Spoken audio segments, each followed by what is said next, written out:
Are they coming? Yeah, we have just posted. No, Vishal is coming in a few minutes. Jesh is waiting for you. CSC.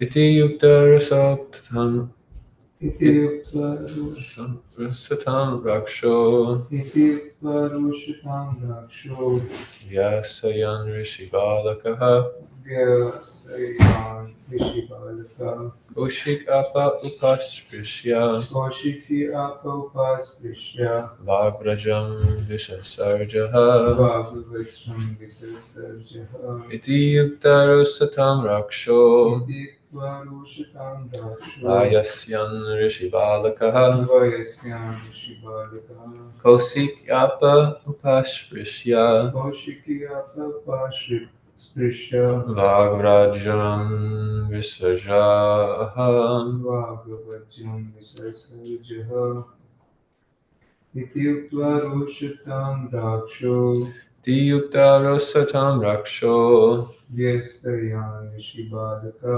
Vasayan Rishibalaka Koshiki Apupasprisya Koshiki Apupasprisya Bhagavajam Visasarjaha Agrajam Visasarjaha.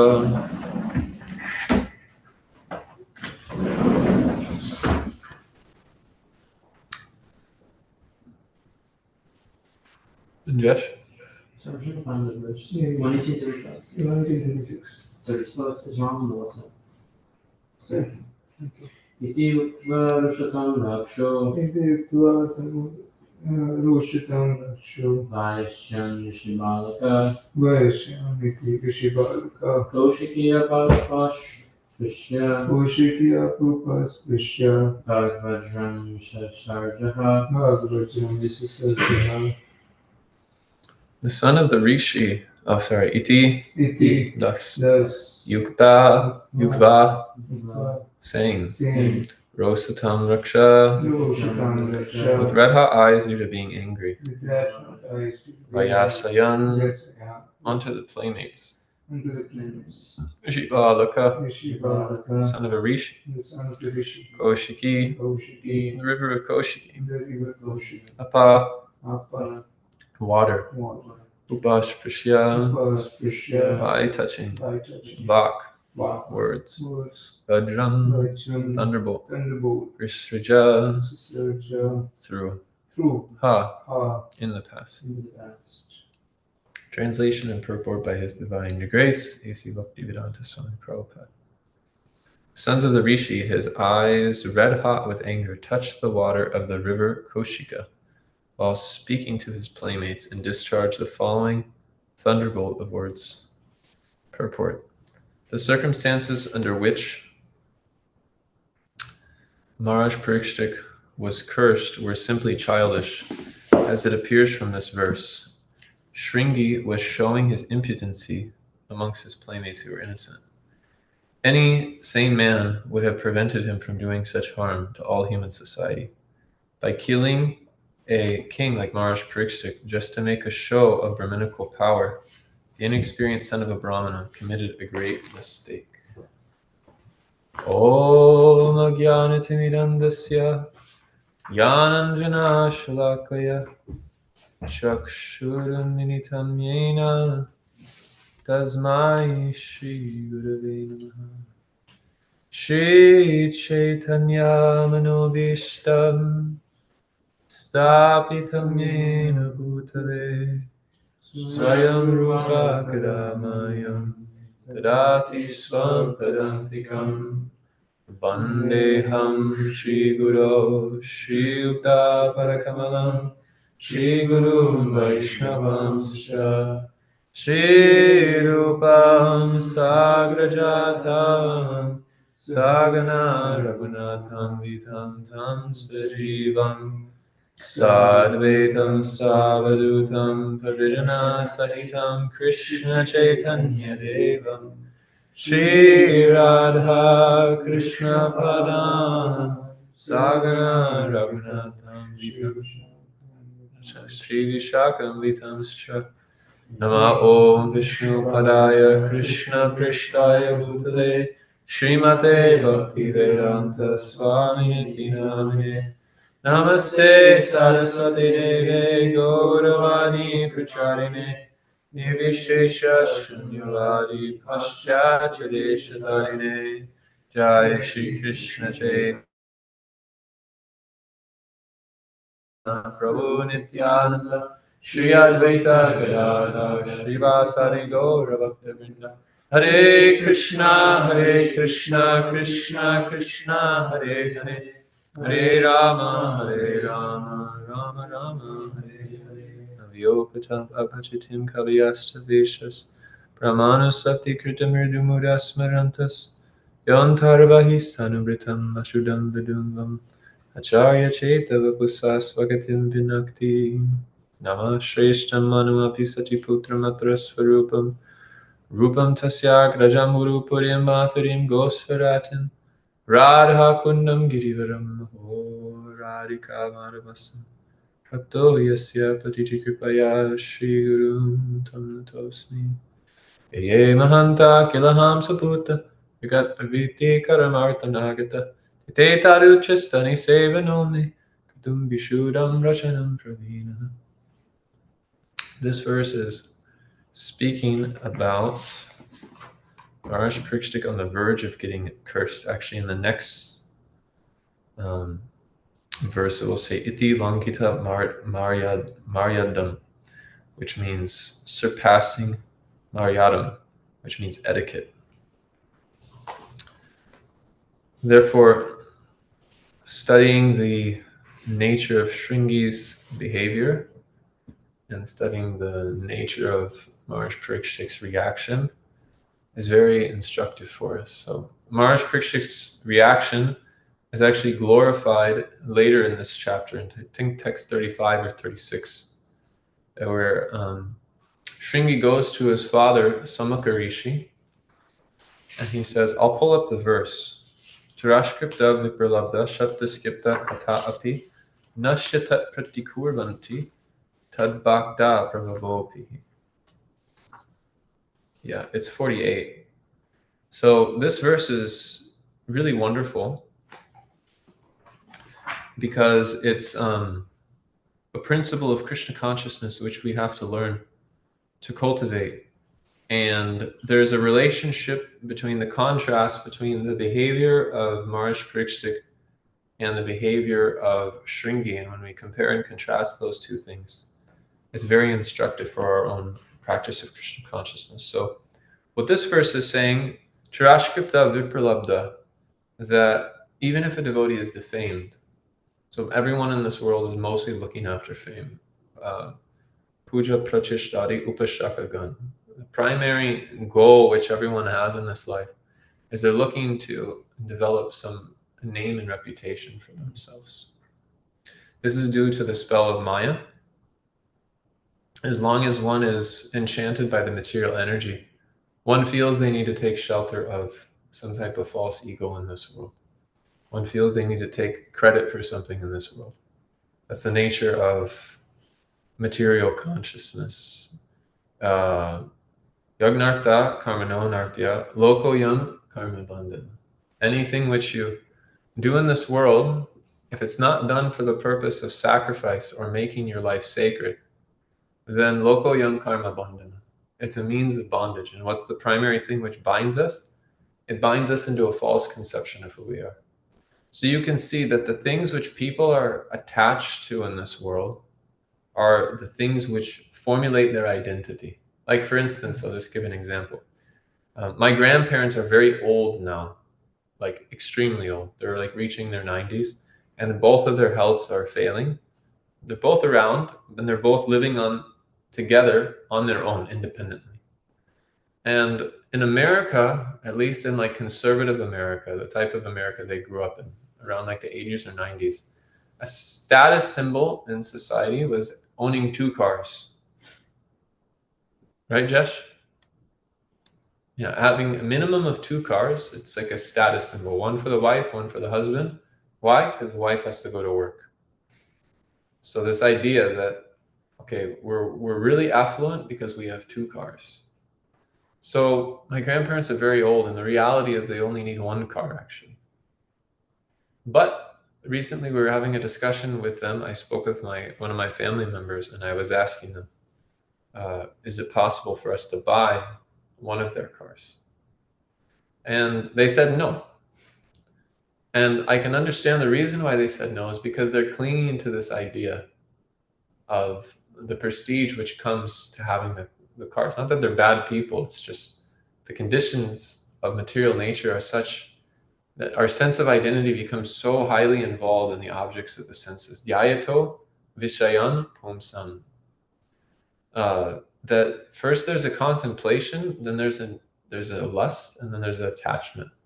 Sangat sanjayate kaman, kama krodha pichayate. So people contemplate the objects of the senses, they become attached to it, and then they become entangled by it. And then what happens is they develop a sense of identity which is interrelated with the sense objects of this world. Pumsastriya mrityu nibhava metam tayormito hridaya grantam ahur ato grihak sechas tatapta vitar janasya mohoyam aham mameti. This Hridaya Granthi is specifically bounded by the association of men and women. And then the nature is that the consciousness enters the objects of the senses. Ato grihak setra tapta vitai. Janasya mohoyam aham mameti. So people, they entangle their sense of identity, their sense of prestige, with the objects which they possess in this world, and that makes them proud. So people are trying to be famous in this world through the cultivation of the objects of the senses which are around them, because that formulates their identity. Like, for instance, they have like cars, and there's Porsches, there's Lamborghinis, and they even have car clubs where people who drive the same club, the same type of car, they come together to talk about how much they love those cars, and they look at each other's cars. But actually, it's just like peacocks spreading their feathers and dancing amongst each other. It's more or less a mating ceremony. But many times, the people who are doing it, they're old, and they're actually, their ability for sex is completely diminished. So how do they continue to get sex satisfaction? By displaying the feathers, like being like a peacock. So actually, this is all animal behavior, being proud of the objects of the senses which you possess. And if this is taken away, then generally people are extremely disturbed. So tiraskripta vipralabdha, or being cheated. So in order for people to gain fame in this world, they have to cheat. Like, for instance, in order to be successful in like the US political arena, there's immense cheating, there's immense bribing. Like, for instance, there's this new thing which is coming out in the news about this Jeffrey Epstein. He was running like an underage prostitution ring for very elite people in the world. Some of the most elite people in the world were connected with him. And he was collecting that information he was doing that, one, because he himself was entangled by those attachments. And then two, he was using the power and influence which he had as a financial advisor and this ring which he had in the black market in order to blackmail influential people in order to push ahead certain agendas within the political arena. And then people who could align with him and become friends with him, through that system of blackmailing, they could rise in the political arena themselves. So this is generally how politics works in the American. It's through blackmail, it's through coercion, it's through bribing. This is generally how politicians rise to power. So this Jeffrey Epstein, he was actually tried in 2010, but they let him go because the prosecuting attorneys had actually separate interests from the actual case itself. They were also trying to rise in power. So they let him off the hook because of their connections with him. So this is cheating, vipralabdha. And this is one of the propensities of living entities.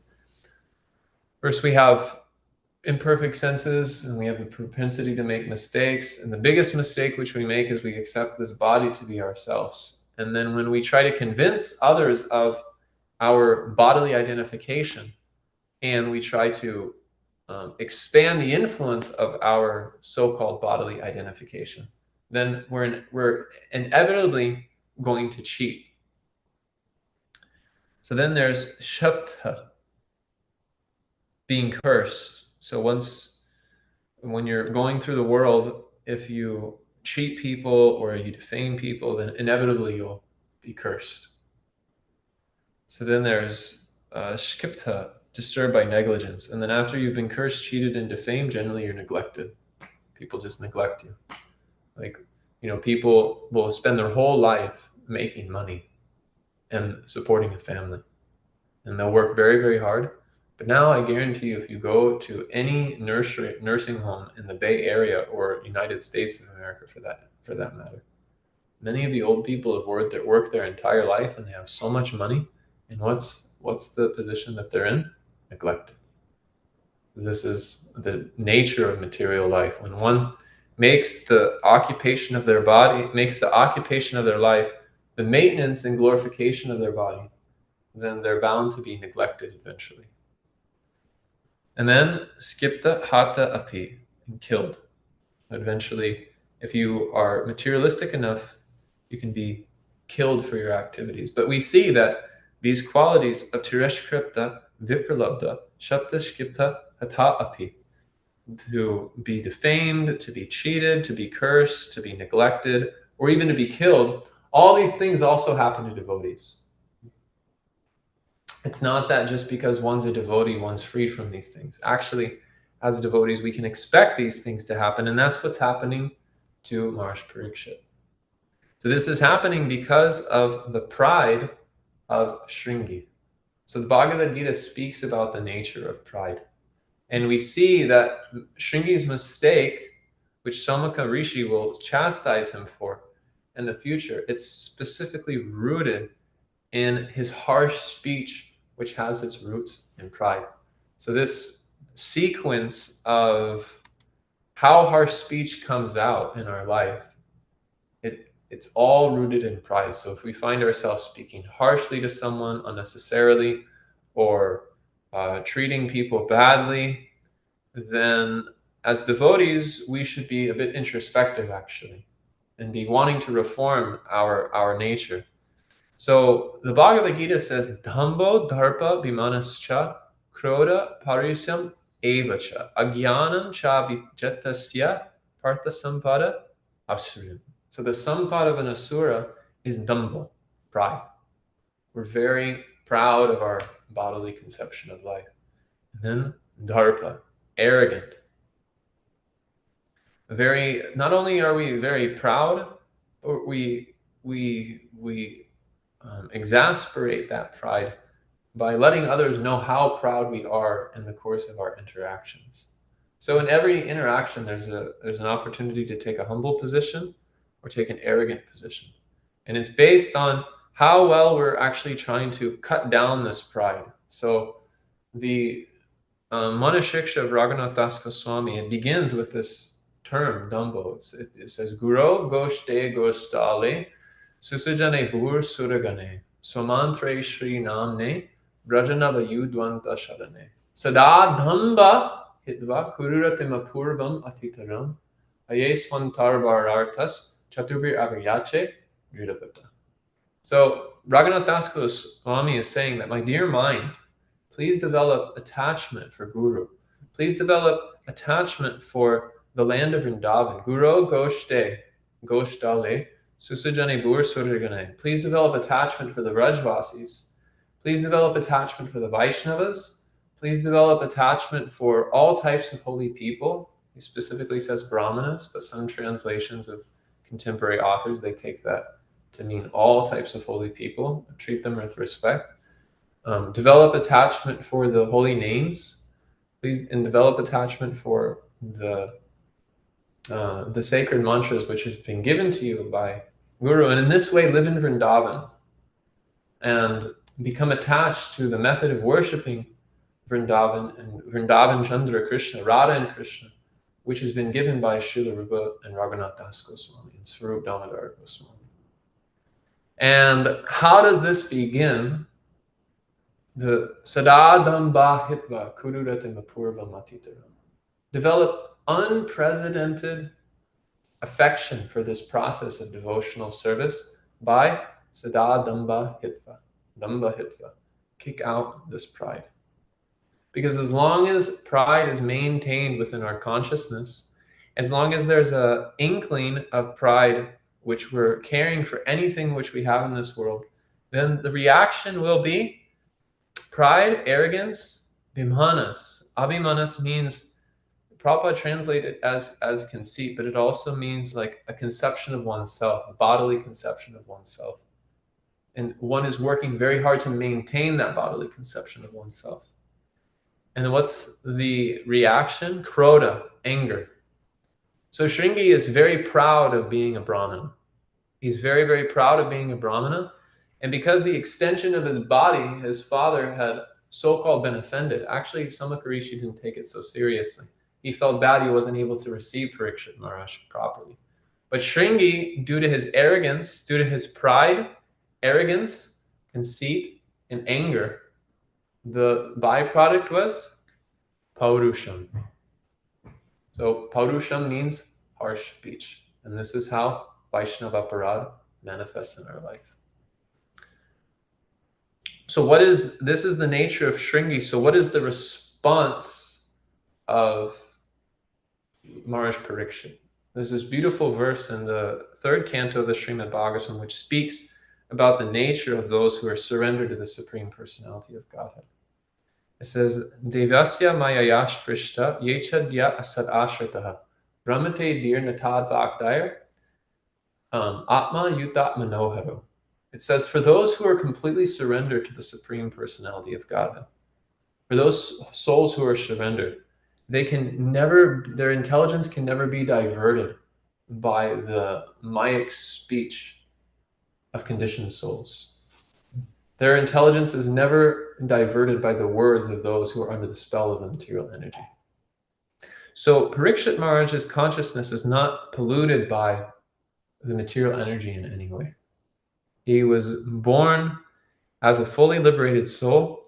He was born into a very Krishna conscious atmosphere, and he himself was very Krishna conscious. And furthermore, he was protected in the womb by Krishna himself because of his exalted position. Due to the prayers of Queen Uttara, he was protected. Pahi Pahi Mahayogin, Deva Deva Jagatpate, Nayantwara Avayam Pasya, Yatra Mityu Parasparam. When Parikshit Maharaj was in the womb, Mother Uttara, she cried out this prayer because she could see that the Pandavas weren't able to protect her.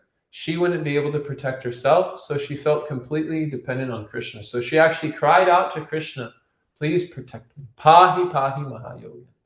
And actually Krishna entered into the womb of Uttara and protected Maharaj Parikshit. So Maharaj Parikshit was not bewildered by the speech of Shringi. So that what does Somaka Rishi say here? Nasya tat pratikurvanti tad bhakta prabhavopihi. He says that despite the fact they may be defamed, cheated, cursed, neglected, or killed, pratikurvanti, they'll never counteract such mistreatment. Because devotees carry this powerful quality of forbearance in the midst of reversals of fortune. And because Maharaj Parikshit, like I said, this Devasya Mayayash Prishta, Brahmate Dir Nata Bhakter Atman Yutat Manoharo, because he's able to see past the words of those who are spoken by, he can see past words which have been spoken by those under the spell of the material energy. Because he's able to see through that, the quality which he possesses is the ability to see Krishna's hand within this cursing. He sees Krishna's hand manifesting in his life, and he doesn't take it as an obstacle of the material energy. Rather, he sees it as an opportunity of Krishna's internal energy. So in our own life, how is this quality cultivated? It comes from Sadadamba Hitva Kururatimapurvam Matitaram. The difference between Shringi and the difference between Shringi and Maharaj Parikshit is the degree of pride present in their heart. Despite the fact that Maharaj Parikshit was a king, he chose not to counteract because his heart was free from this pride. And because his heart was free from this pride, he was blessed with the vision to see Krishna's mercy in that particular circumstance. And then we'll see later on in the next chapter, Maharaj Parikshit mood entering into the assembly of Brahmanas before Shukadeva Goswami has arrived is exemplary. He says, Punasta bhuyat bhagavadyanante ratim prasangas chatarashra yesu mahatsu yam yam upayami shrishtim maitri astu sarvatra namo vijayapya. He says, even if I have to take birth again, punasta bhuyat, even if I have to take birth again, my dear Brahmanas, my request from you is this. Punasta bhuyat bhagavadyanante. Allow me to develop deep attachment for the Supreme Personality of Godhead. Ratim prasangas chatarashrayetsu mahatsu yam yam upayami shrishtam. And allow me to be in the association of Mahants. Allow me to have the association of devotees, Maitriyastu Sarvatra Namo Dvijapya, and allow me to have friendly relations with all living entities. So we can see in the life of someone who's conditioned by the material energy, the reversal of fortune which Maharaj Parikshit is experiencing would seem to be extremely devastating and would give rise to these asuric sampats, which is being mentioned in the Bhagavad Gita. But because of Maharaj Parikshit's genuine surrender to the Supreme Personality of Godhead and lack of pride, he was able to see it as the arrangement of Krishna. And when we are able to see things as the arrangement of Krishna, we'll be given the intelligence to know how to approach devotees and ask for the right benedictions. So lack of pride and surrendered heart leads to vision of Krishna's arrangement and the intelligence to know what to desire and who to desire it from. So that's a few thoughts. It's 10 minutes until 8 o'clock. We have a hard stop at 8 because you have a class, so we can end now. Is that okay? Yes. So we can open it up for discussion. Any reflections or comments? Thank you, Prabhu, for the class. I really like the verse you quoted from that how the sense gratification is based on sex desire, but then when they don't have the capacity to perform sex, it also manifests in the form of sense objects, griha, kshetra, sutta, tvitri, land or home, land, apartment, and sutta, his sons, sutta, the relatives, and money, and 2 cars is a status symbol, as you were saying. So it represents that one is having land or a job, good job. And the example of the peacocks, just displaying their feathers, it's a conditioning. Yeah. So similarly, we have certain conditioning. Even though I'm old, many people are old, but they're attached to being in a certain way because of the conditioning. Even though they are not bad, they're not intentionally bad people. They don't want to show off, but it's just a conditioning. Yeah. Just can't get rid of. Prakriti kriyamanani guni karmani service. Yeah. So spiritual life is an active ingredient to dissolve that conditioning. Many people say, I want to be a good person, I don't need spirituality, I'm just good, I want to be honest, I want to do good to others. But unless we have spiritual life, that conditioning won't dissolve. So one has to come back again to take birth and enjoy. That's one of the reasons why this has been one of my realizations over the years is Yasyasti Bhaktir Bhagavati Akinshana Svarganas Tatra Samasta Se Suraha Harar Bhaktasya Kato Mahadguna Manoratain Dan Sati Davato by.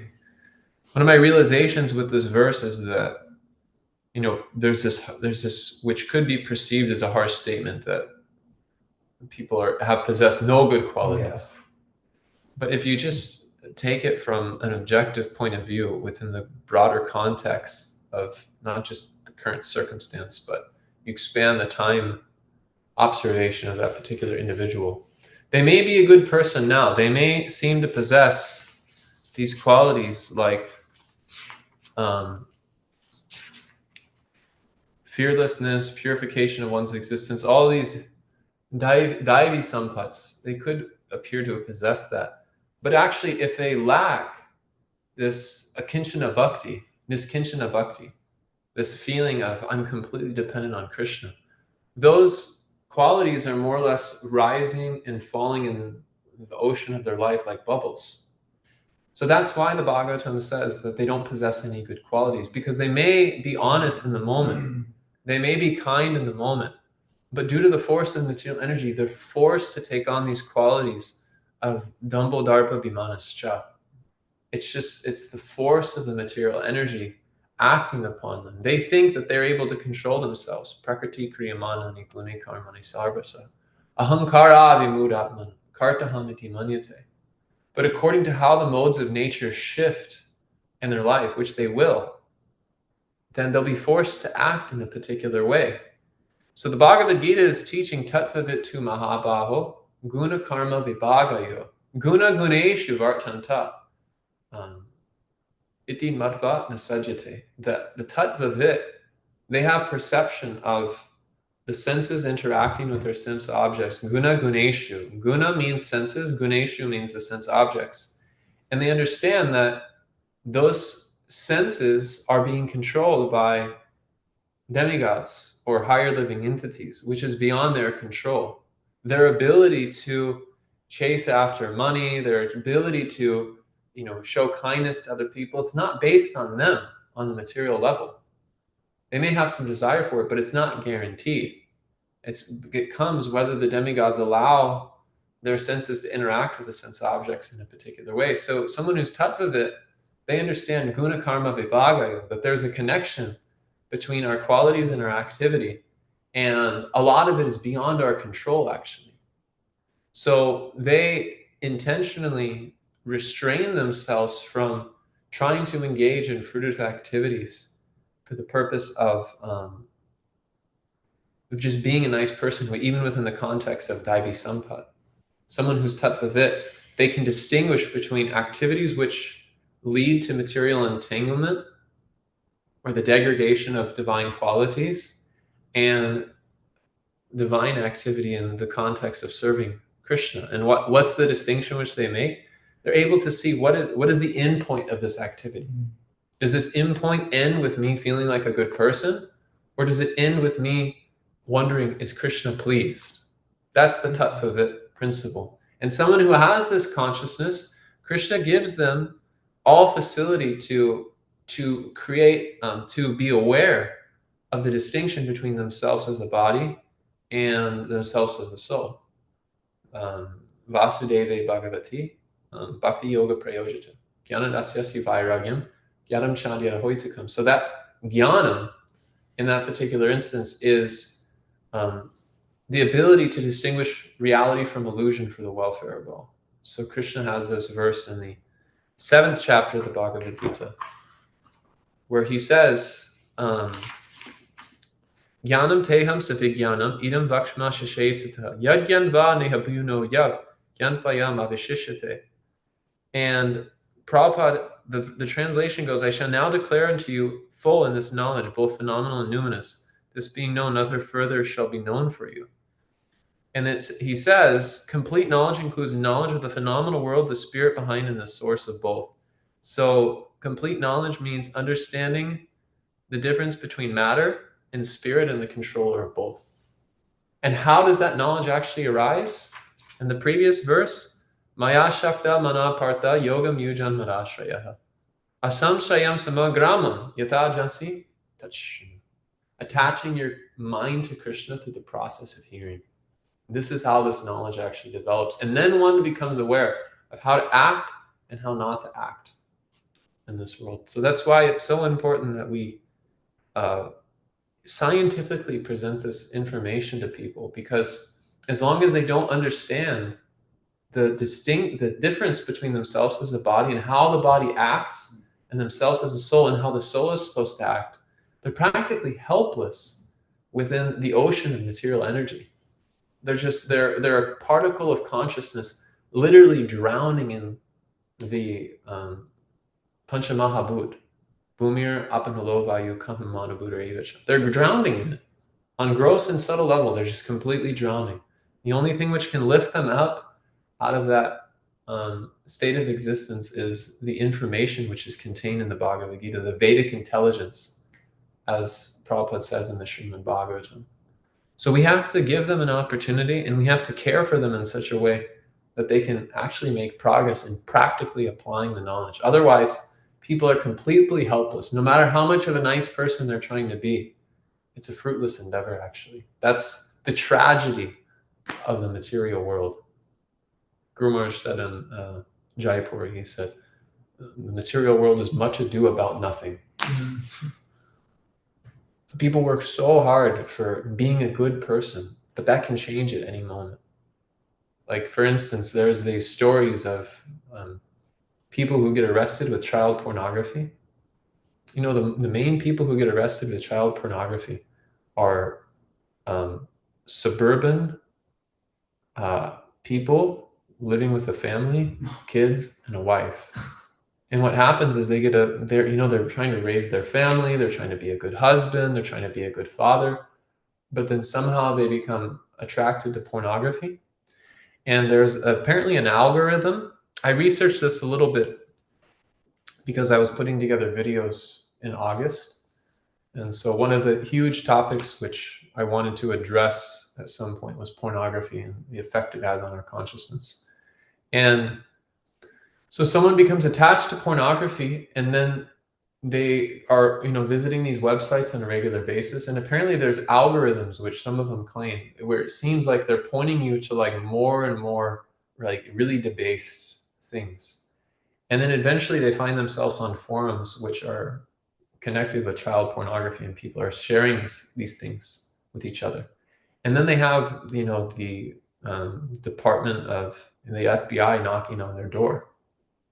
And many of them say, I just got carried away. I don't know what happened. It started off as like a so-called innocent pornography addiction. And then it degrades into something where they never thought that they would, have so many files on their computer and then be getting put into prison for 10 plus years because of their mind getting carried away.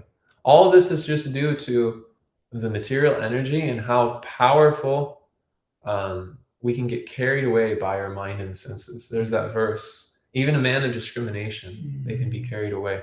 So the only way to be careful in this world is by becoming a tattva and becoming very serious about the process of Krishna consciousness, being very serious about the details of our life, which allows us to maintain the consciousness of tattva, how we're going to sleep, what we're eating, who's cooking while we're eating, how we're associating, how we're keeping our room clean, how we're keeping our clothes clean. All of these things are combining to give us the ability to function on the plane of tattva. And then from that plane of tattva, we can navigate this world without becoming besmirched or entangled by it. Sorry, I'm going off on a soapbox. Unfortunately, we don't have any more time. Although I'd like to hear Vishal, what he has to say, because he always has good reflections. No, this is a small point. You were talking about pride, and we were discussing earlier about how pride is a subtle form of intoxication. So when we see the 4 legs cross and we see the 4 legs supple, it's pride that leads to it is a form of intoxication. And Bhaktisiddhanta Saraswati Thakur translated Na Dhanam Na Janam Na Sundarim Kavita as Na Dhanam, wealth, Na Janam, high birth. But Sundarim Kavita was one word, where Sundarim Kavita means praiseworthy words that can intoxicate somebody. Prabhupada changed it to Sundarim, meaning like woman. But the actual meaning before Prabhupada was Sundarim Kavita, which was... Yeah, one of the meanings yes, could be that. That's a good point. Can mean both at the same time. It can, yes. You can break it either way because it comes in the next part Yeah, of the verse. I've heard that before. Archita Prabhu said that. Praised by Being Beautiful. praised for, Sweet words. sweet words. yeah. Sundarim Kavita is poetry. Yeah, because in India, to be seen as like a learned scholar who can speak very nicely is considered to be a very enchanting quality, whereas someone who's able to woo hundreds of women is considered an exemplary quality in the West. So Prabhupada understood what to say and when to say it.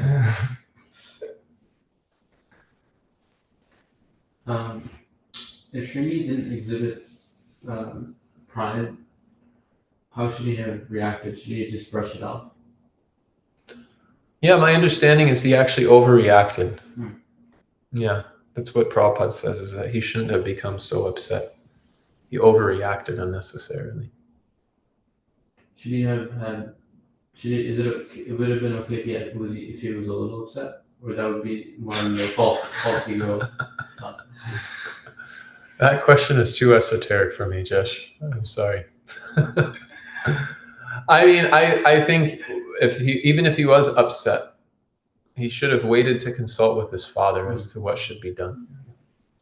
And in instances when we're upset or disturbed by circumstances, it's best to tolerate the inconvenience of our anger and then seek out senior counsel in order to pacify the mind. And that helps us become a little bit sober. I've noticed that when I'm upset, I make it a point to not react immediately. And then in the process of being upset, I'll go express how I'm upset to someone who's like a third party to the circumstance. They have affection for me and they have affection potentially for the other person. And there are just, by speaking to that third party, it just allows you to be a little bit realistic with the circumstance. And they can tell you, maybe you just need to deal with that person in a more professional way. And maybe they're not actually as affectionate with you as you'd like, even though you're trying to be affectionate to them. And it just allows you to be sober and just look at things from a realistic point of view. And then you don't even need to take their advice and act on it. But just by hearing that, it calms the mind a little bit. And then you give more time. And then eventually, sometimes you'll see that those who upset you, they actually realize they made a mistake. And they'll come in to apologize. Or you'll go in to apologize to them. And actually, it wasn't that big of a deal. But if you respond immediately, then you can actually sever a relationship which could easily be preserved and nurtured just by being a little bit tolerant in the moment. That's my understanding. Jai. Thank you all very much.